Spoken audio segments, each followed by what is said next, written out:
Hi everyone, good morning. Today is May 7. Malapit na ho yung botohan. First off, I'd like to thank all my FB friends, lahat po ng mga kaibigan ko sa FB. Na in spite of our differences in our choices and our preference para sa ating magiging presidente, we have maintained respect. Hindi po tayo nag-bash, hindi po tayo nag-away-away. O at least sa akin, may kasi mga nag-aaway doon, but I have a lot of friends and yung mga FB friends ko nga na who ask why, who question my choices, but they were very polite and respectful of my preference, no? of Rodrigo Duterte. Only because I respect yours also, no? Alam niyo naman yun, respeto ko naman yung inyong mga choices. That's why it's a democracy in motion.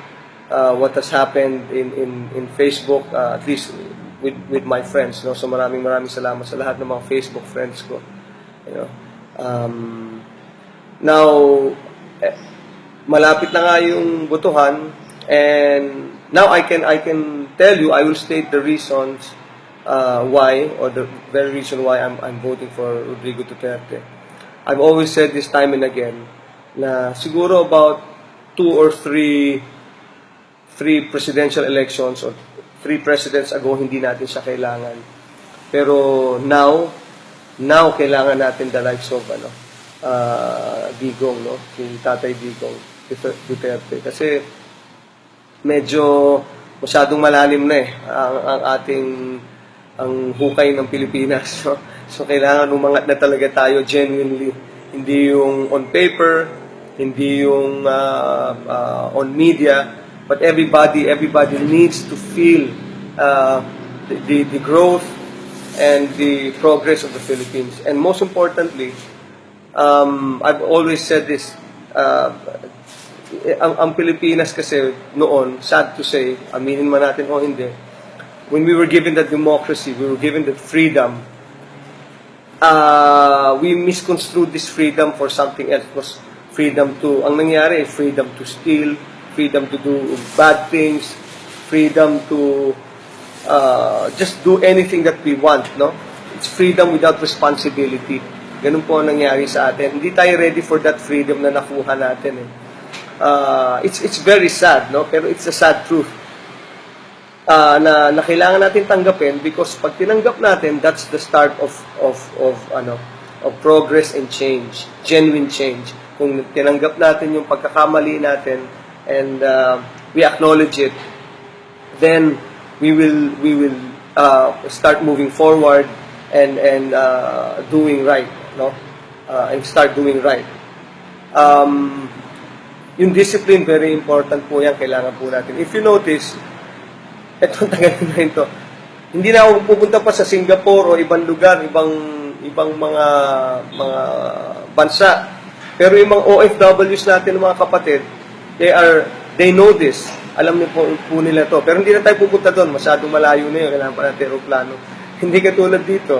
If you go to Clark, if you go to Subic, and all these places, lahat po tayo ay sumusunod sa batas. Sumusunod tayo sa batas. There is discipline, there is order. Yun po ang maganda. Kaya maganda yung paligid nila, lahat po kasi sumusunod. And that's something that we need now. That's a start. You know, to quote then President Marcos, he was right. He was right, let's face it. Para sa ikauunlad ng bayan, disiplina ang kailangan.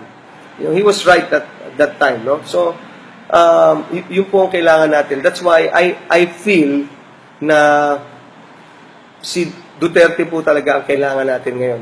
Right now, 2 or 3 presidents ago, siguro hindi natin siya kailangan. But now, he is the one that we need. Yung pong mga binabato sa kanya, like I told you, this is election time. Election time. Kahit sino, lahat ng pwedeng ibato sa'yo, totoo man o hindi, fabricated man or real, talagang ibabato sa iyo. So, may ano nga, sabi nga, the you of no sin, you cast the first stone, no? Lahat po yan, no? Nakikita nyo naman, lahat ng yung sa mga posts na ano, maraming mga totoo talaga dyan. I don't want to mudsling or taint the personalities involved na kalaban ni Rodrigo Duterte. Pero kilala ko po lahat yan. Personally, I know them. Some of them, I have broken bread with them. So, alam ko, hindi sila talaga. Matagal ko nang alam na hindi talaga masama na ang loob ko eh. Na talagang naku, walang mangyari until Rodrigo Duterte came. No? So, that's why I'm voting for him. No? And sana, makita nyo rin yung mga magagandang qualities of a leader that he has. Now, lastly, ito na po yung sabihin ko sa inyo. No? Si Mar Roxas has not done anything for the country. He was given the chance, pero he has not delivered. Sad to say, Vice President Binay, ganun din, no? Kasi he was waiting for the benediction of Noynoy, pero nung hindi pa na niya makuha, tsaka pa lang siya gumawa ng hakbang, no? And it was too late. Si Grace, who is a friend of mine, Grace, I'm really sorry. Talagang hindi ka pa pwede. You're doing it for the wrong reasons. Hindi,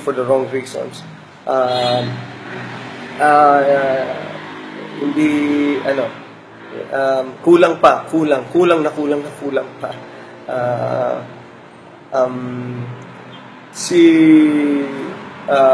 Sino pa ba tumatakbo? Si Miriam, Centro Miriam Defensor Santiago, magaling. Pero hindi rin nag-deliver. I'm sorry, she's very eloquent, she's a very good speaker, she knows her laws, but she knows what to do and what should have been done, but it's too late, the hero, ngayon late na. Plus, she was also given the chance for a long time as a senator, but she did not deliver also. But she was very good, very eloquent, magaling magsalita, but too late, the hero na rin yan, no? Now, si Digong Duterte, honestly, has never done anything for the country. Nothing. Wala rin siyang ginawa para sa buong bansa natin. But, he has done so much for Davao. So, if it's going to be a showroom, a battle of showrooms, si Rodrigo Duterte lang po ang may showroom. He has brought Davao from kumbaga, the dark ages to a highly developed, progressive city. And lastly, kaya po siya ang pinili ko bago po ako I prayed on this naman, no? Tinanong ko yung kapatid ko who has been in Davao for a long time. He's now residing in the United States. Sabi ko, Kuya, what do you think of Rodrigo Duterte? Medyo sabi sa akin ng kuya ko, ito nakakatuwa. Ganun lang magsalta yun, nakakatawa lang yun, pagtawanan nyo lang. Pero he delivers, he's a good leader, he's firm, and he has a heart. So I prayed on this, which I encourage you to do also. I want you to pray before you go to the voting precincts. Again, we all have our choices, let's respect, and I hope and pray that we have a peaceful, honest election. Most importantly, after the election, sana, whoever wins, we rally behind him, we help him, because katulad ng maraming post, it's a collective effort. Hindi po kaya ng isang tao yan. Dapat lahat po tayo. But this time, with a good leader standing in front, behind, and with us, I think the Philippines, ang bansa po natin na we so love, will be great again with God's grace and God's help. So, God bless you all. I'm very happy with technology. Thank God for Facebook and thank God for friends like you. Mabuhay po ang Pilipinas. To God be all the praise and glory. I love you. Change. Genuine change. Kung tinanggap natin yung pagkakamali natin and we acknowledge it, then we will start moving forward and doing right, no? And start doing right.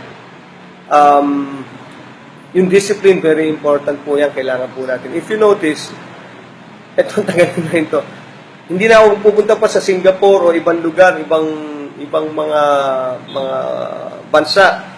Pero yung mga OFWs natin, mga kapatid, they know this. Alam niyo po nila to. Pero hindi na tayo pupunta doon, masyadong malayo na yun, kailangan pa natin aeroplano. Hindi katulad dito. If you go to Clark, if you go to Subic, and all these places, lahat po tayo ay sumusunod sa batas. Sumusunod tayo sa batas. There is discipline, there is order. Yun po ang maganda. Kaya maganda yung paligid nila, lahat po kasi sumusunod. And that's something that we need now. That's a start. You know, to quote then President Marcos, he was right eh. He was right, let's face it. Para sa ikauunlad ng bayan, disiplina ang kailangan. You know, he was right at that time, no? So, yun po ang kailangan natin. That's why I feel na si Duterte po talaga ang kailangan natin ngayon. Right now, 2 or 3 presidents ago, siguro hindi natin siya kailangan. But now, he has given the chance, he was given the chance, pero he has not delivered. Sad to say, Vice President Binay, ganun din, no? Kasi he was waiting for the benediction of Noynoy. Pero nung hindi pa na niya makuha, tsaka pa lang siya gumawa ng hakbang, no? And it was too late. Si Grace, who is a friend of mine, Grace, I'm really sorry. Talagang hindi ka pa pwede. Hindi ka pa pwede. You're doing it for the wrong reasons. You're doing it for the wrong reasons. Hindi, kulang pa. Kulang pa.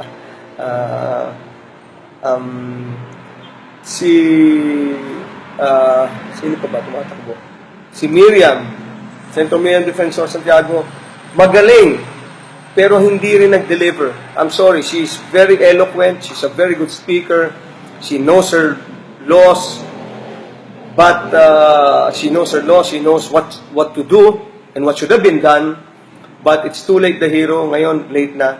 Plus, she was also given the chance for a long time as a senator, but she did not deliver also. But she was very good, very eloquent, magaling magsalita, but too late, the hero na rin yan, no?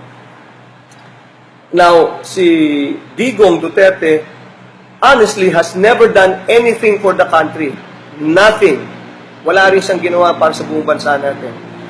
But, he's the one that we need. Yung pong mga binabato sa kanya, like I told you, this is election time. Election time. Kahit sino, lahat ng pwedeng ibato sa'yo, totoo man o hindi, fabricated man or real, talagang ibabato sa iyo. So, may sabi nga, the you of no sin, you cast the first stone, no? Lahat po yan, no? Nakikita nyo naman, lahat ng yung sa mga posts na maraming mga totoo talaga dyan. I don't want to mudsling or taint the personalities involved na kalaban ni Rodrigo Duterte. Pero kilala ko po lahat yan. Personally, I know them. Some of them, I have broken bread with them. So, alam ko, hindi sila talaga. Matagal ko nang alam na hindi talaga masama na loob ko eh. Na talagang walang mangyari until Rodrigo Duterte came. No? So, that's why I'm voting for him, no? And sana makita nyo rin yung mga magagandang qualities na of a leader that he has. Now, lastly, ito na po yung sasabihin ko sa inyo, no? Si Mar Rojas has not done anything for the country, or the very reason why I'm voting for Rodrigo Duterte. I've always said this time and again na siguro about 2 or 3 presidential elections or 3 presidents ago, hindi natin siya kailangan. Pero now kailangan natin the likes of Digong, no? Si Tatay Digong Duterte. Kasi medyo masyadong malalim na ang ating ang hukay ng Pilipinas. So kailangan umangat na talaga tayo genuinely. Hindi yung on paper, hindi yung on media, but everybody needs to feel the growth and the progress of the Philippines. And most importantly, I've always said this, ang Pilipinas kasi noon, sad to say, aminin man natin o hindi, when we were given the democracy, we were given the freedom, we misconstrued this freedom for something else. It was freedom to, ang nangyari, freedom to steal, freedom to do bad things, freedom to just do anything that we want, no? It's freedom without responsibility. Ganun po ang nangyari sa atin. Hindi tayo ready for that freedom na nakuha natin. It's very sad, no? Pero it's a sad truth. Na kailangan natin tanggapin because pag tinanggap natin, that's the start of progress and change. Hi everyone, good morning. Today is May 7. Malapit na ho yung botohan. First off, I'd like to thank all my FB friends, lahat po ng mga kaibigan ko sa FB.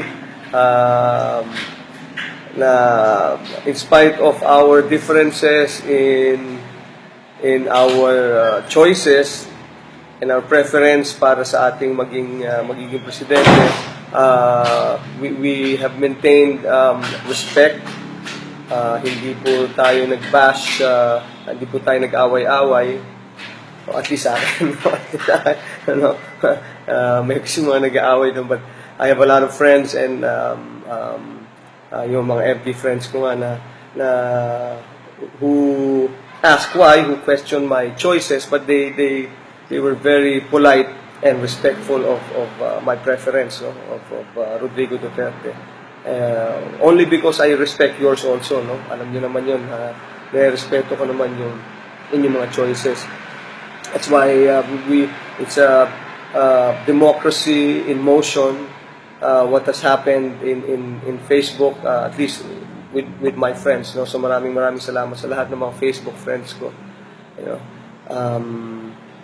now malapit na nga yung botohan, and now I can tell you, I will state the reasons why